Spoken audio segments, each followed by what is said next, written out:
शशे मन्ये त्वां पतिमिच्छन्तीं सर्वं कथय शोभने।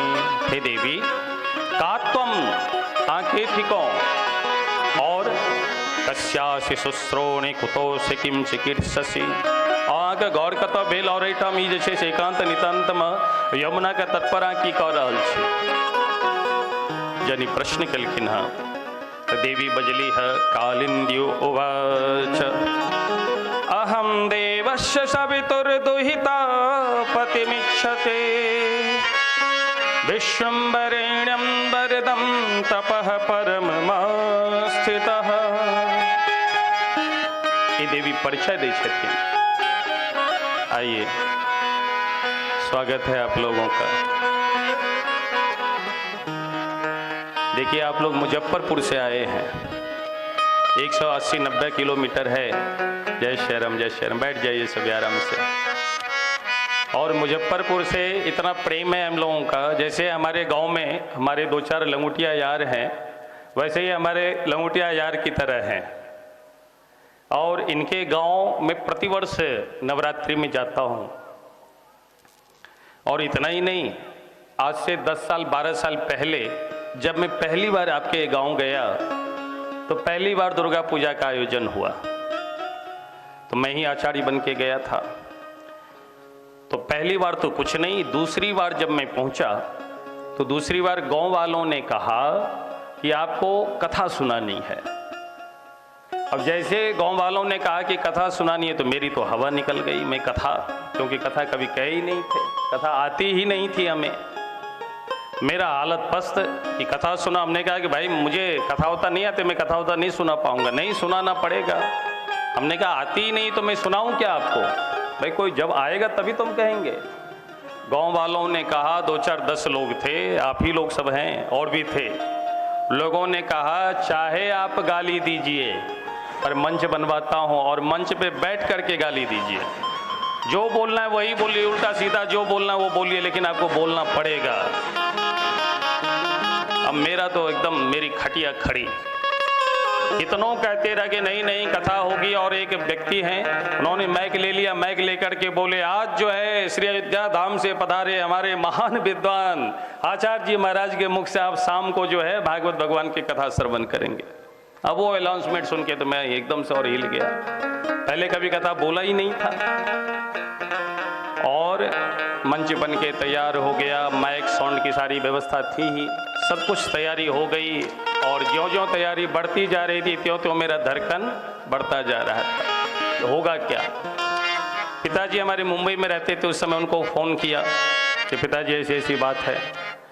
तो पिताजी बहुत तेज डांटे, बोले देखो जब मौका मिले तो मौका चूकना नहीं चाहिए। जो अवसर का लाभ उठा ले वही महान है। ये पिताजी के शब्द हैं। हमने कहा मैं कैसे अवसर का लाभ उठाऊं, जब मुझे कथा आ ही नहीं रही तो मैं बोलूं कैसे? बोले क्या नहीं आता है तुमको, सब आता है। और देख लो अभी मौका है, हिम्मत जुटा लो। नपुंसक जैसा काम मत करो, ऐसे शब्द बोले थे। नपुंसक जैसा काम नहीं करो, मर्द हो मर्द की तरह बात करो। और तुम्हें बोलना है कथा, पढ़ो, तैयारी करो। हमने कहा ना मैं कोई पुस्तक लाया हूं ना कुछ हमारे पास है, तो मैं कैसे तैयारी करूंगा? बोले चाहे जैसे भी होता है तैयारी तुम करो। वो छोटी सी फूस की कुटिया थी, अब तो वहाँ मकान बन गया। मेरे लिए ही मकान बना है, 2 रूम है, लैट्रिन बाथरूम सब है, बढ़िया मंदिर बन गया है। वहाँ श्री मोतीराम बाबा, बहुत सिद्ध मोतीराम बाबा हैं। और यहाँ से भी, क्षेत्र से भी मोतीराम बाबा के पास जाते हैं वहाँ अपनी मनोती पूर्ति के लिए। बहुत सिद्ध है मोतीराम बाबा। तो मैं मन ही मन कुटिया में बैठे बैठे मोतीराम बाबा से करने लगा, मोतीराम बाबा अब क्या होगा? और एकदम थर थर मन कांपे, हृदय कांपे, क्या होगा नहीं होगा। और हमको जो बोलना था, हमने 1-1.5 घंटे का तैयारी की अपने हिसाब से। कुटिया में घूम घूम के ये बोलना है, ऐसे बोलना है, वैसे बोलना है, सारी तैयारी किया कि मैं 1-1.5 घंटा तो बोल ही लूँगा। और जब मंच पे गए, आसन लगा करके माइक लगा, और कम से कम सामने ज़्यादा नहीं 50-60 लोग। और 50-60 लोगों को जब मैंने देखा तो अंदर ऐसा लगा कि कोई चीज़ घुसा इधर से, और घुसा तो घुसते घुसते नीचे नीचे नीचे आते आते कमर तक आया। और कमर के बाद फिर ऐसा पसीना चला मेरा कि लगता था कि कोई पानी डाल दिया है। पूरा पसीना से एकदम लथपथ हो गए, हालत खराब मेरा। और मैं नेत्र बंद करके किसी तरह हिम्मत जुटा करके मैं बोलने लगा, गजा ध्यान गजाननम भूत गणाधिसेवितम। इतना बोलने के बाद मैं आगे भूल गया कि क्या बोलना है। हम कहे हे भगवान ये क्या हुआ, गजाननम भूत भूल गए, मैं हजारों लाखों बार बोल चुका हूँ। फिर हम गणानंद्वा गणपति वंग वेद मंत्र शुरू किए, वो भी आधे पे भूल गए। हम तो बड़ा गड़बड़ हो रहा है, सारा का सारा भूल रहा हूँ मैं।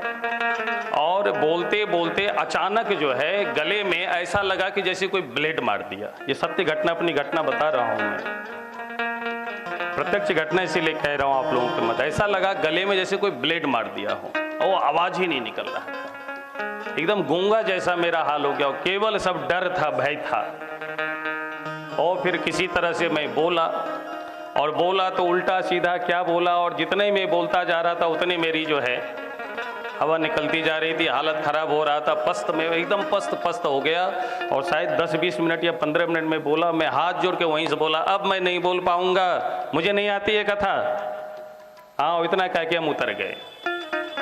जब उतरे और खड़े हुए तो खड़े होकर जब चले तो लगता था कि हम गिर ना जाए। शरीर एकदम लगा ऐसे कमजोर हो गया, शरीर में दम ही नहीं। मैं किसी तरह से कुटिया में गया, कुटिया में जाते ही कुर्ता खोला, धोती खोल के फेंका, गमछा लपेटा, पैर फैला के खूब लंबी लंबी सांस लिया। ऐसा लगा कहाँ हम जेल में कैद हो गए थे। पूरे गांव वाले मिलके ऐसा लग रहा था जैसे हमको मार कर रहा है हमारे साथ। और सांस लिया, और फिर रात वहाँ से आने के बाद तो पूरी रात जो है हमने कहा तो भारी बेइज्जती हुई हमारी। साधारण बेइज्जती नहीं हुई, क्योंकि इससे पहले गए थे तो खूब जय जयकार हुआ था। अचानक से सब लिपापोती हो गया कथा न कहने के कारण, और मैं बड़ा दुखी हो गया। रात भर मैं उठा और रात भर मैं पढ़ता रहा। हमको कल कोई प्रसंग बोलना है तो प्रसंग की तैयारी कैसे करूंगा, रात भर तैयारी हमने की। और तैयारी करके उस दिन फिर मंच पे बैठे तो उस दिन हिम्मत लगा के बैठे। उस दिन भी बैठे थे, 1-2 श्लोक ध्यान करते करते भूल गए। हमने कहा कोई बात नहीं, जो भूल गए उसको छोड़ दिए। पिताजी से रात में बात की, पिताजी बोले जो न याद हो उसको छोड़ ही दो, उस पर जोड़ मत मारो, याद नहीं आएगा। तो वही किए, जो भूल जाए उसको छोड़ दें। फिर दूसरा मन में ये भी था कि यहाँ कोई जानने वाला तो है ही नहीं। और पिताजी बोले कि देखो जब कथा मंच पे बैठो तो अपने से आगे समझो कि जो भी बैठा है किसी को कुछ नहीं आता, जो आता है हम ही को आता है। उन्होंने हिम्मत बढ़ाने के लिए ऐसा कहा।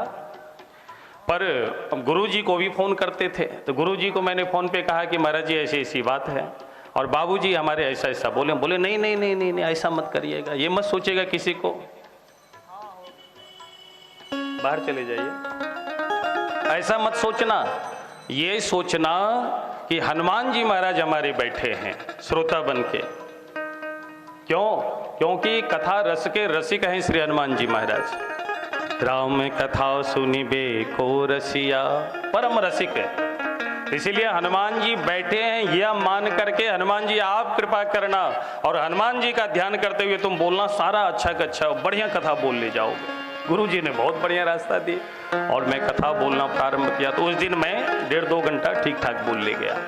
सब ये लोग खूब सब, अरे महाराज जी बहुत सुंदर, जय जय हो गया, खूब उत्साह बढ़ाए। किसी ने आप लोगों ने ये नहीं कहा कि कथा बेकार हुई, सबने उत्साह बढ़ाया तो मेरा मनोबल बढ़ा। मैंने सोचा अब कल जो है मैं सुदामा चरित्र बोलूंगा, तो फिर मैं सुदामा चरित्र को तैयार किया, और फिर दूसरे दिन सुदामा चरित्र बोला। तो जो संख्या 100-200 की थी वो संख्या 200, 300, 400 में चली गई। मेरा मनोबल बढ़ता गया, मैं कथा कहता गया, और कथा के बीच बीच में मैं बोल देता था कि मैं तो इस बार किताब कुछ लाया ही नहीं कि मैं कथा सुनाऊं बढ़िया से। तो आप लोगों ने सब मिल करके, यही भागवत जी हैं, ये आप सबों ने मिलकर के, संपूर्ण ग्रामवासी मिलकर के भागवत जी खरीद के दिया, और बोले महाराज जी ये भागवत जी आपको दे रहा हूं, संपूर्ण गांव वाले मिलकर के इस भागवत जी को पढ़ करके बढ़िया से तैयार करके अगले साल आपको भागवत जी की कथा यहां होनी है, ध्यान रखिएगा।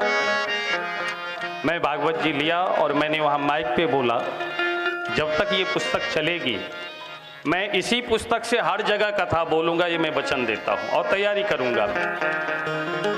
और वही पुस्तक है, ये आप ही के गांव के हैं ये पुस्तक भागवत जी संस्कृत वाले।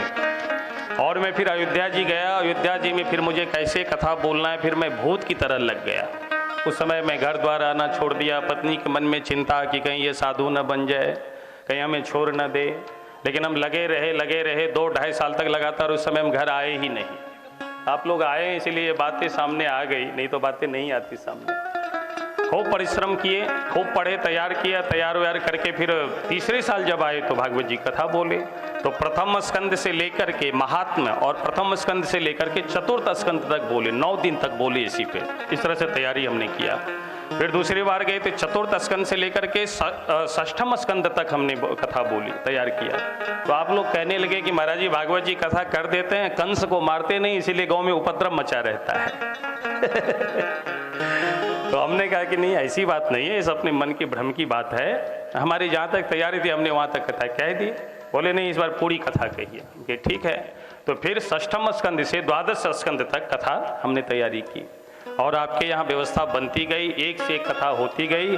और फिर उसके बाद हमारे जी युवा वर्ग हैं, चंदन जी हैं, हप्पल भैया हैं और ये नागेंद्र जी हैं, ये तीनों, एक और कोई थे? आप ही लोग 3 थे, 3 ही थे, 3 थे। तीनों ने मन में ठान लिया, हमसे बोले महाराज जी इच्छा हो रही कि मैं भागवत जी की कथा करवाऊं और आप कथा कहिए और ऐसी ऐसी व्यवस्था करें। हमने कहा ठीक है, करो आप व्यवस्था। और महाराज इस बार जो कथा का डेट दिया गया था उसी कथा से शायद 10 दिन पहले खूब जबरदस्त बड़ा बड़ा पत्थर गिरा और जितने गांव में जो है एल्वेस्टर वाला घर था वो सारा का सारा खपड़ा फूट गया। अब ये लोग बोले जिनके यहाँ मैं जाता हूँ कि भाई चंदा दो, तो कोई चंदा दे ही नहीं रहा है महाराज जी, अब क्या होगा? पैसा इकट्ठा ही नहीं हो रहा था। और आप लोगों ने पोस्टर बैनर सब छपवा लिया और फेसबुक पे भी पोस्ट हो गया। हमने कहा तो बड़ी बेइज्जती वाली बात होगी। हमने कहा देखो चाहे कुछ भी हो जाए, कथा तो होनी है, चिंता नहीं करो।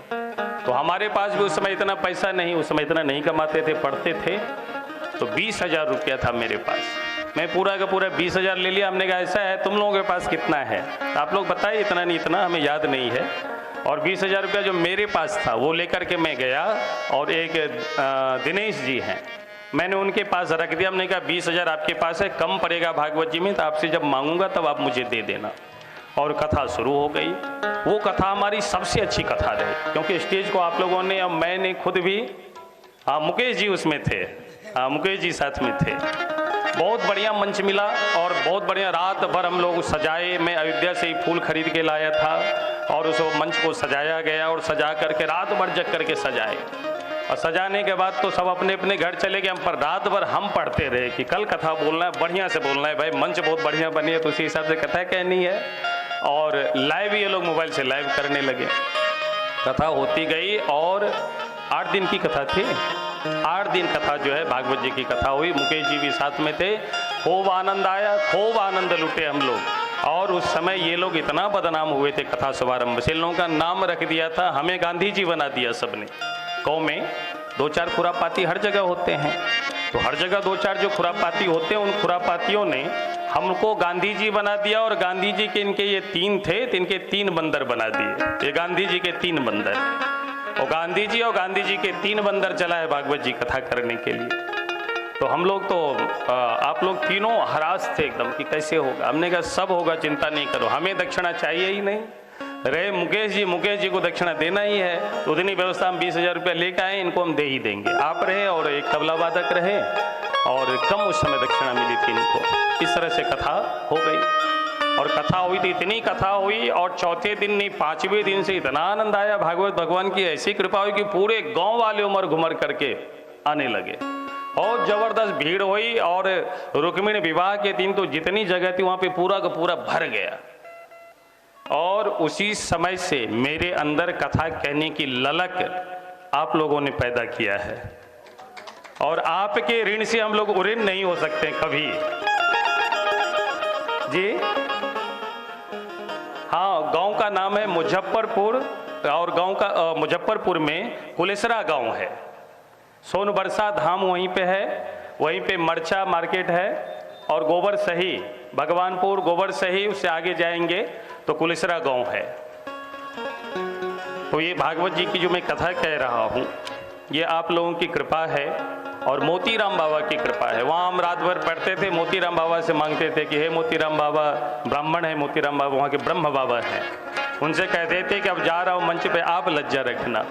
और ऐसे करके मंच पे जाते थे, कथा होती थी, और जब उतरते थे तो आप लोग कहीं भी ये नहीं कि आपने ये गलत बोला, गलत तो बोलता था, लेकिन आप लोग उत्साह बढ़ाने के लिए बहुत अच्छी कथा, बहुत अच्छी कथा, और उत्साह बढ़ते बढ़ते आज मैं कथावाचक बन गया।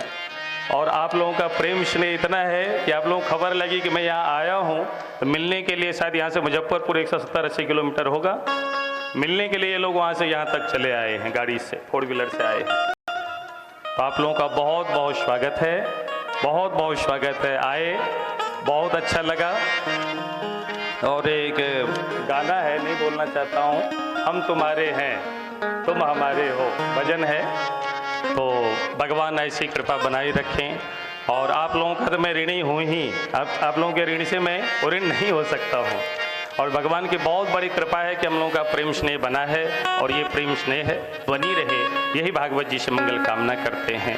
प्रेम से कहो भक्तवत्सल भगवान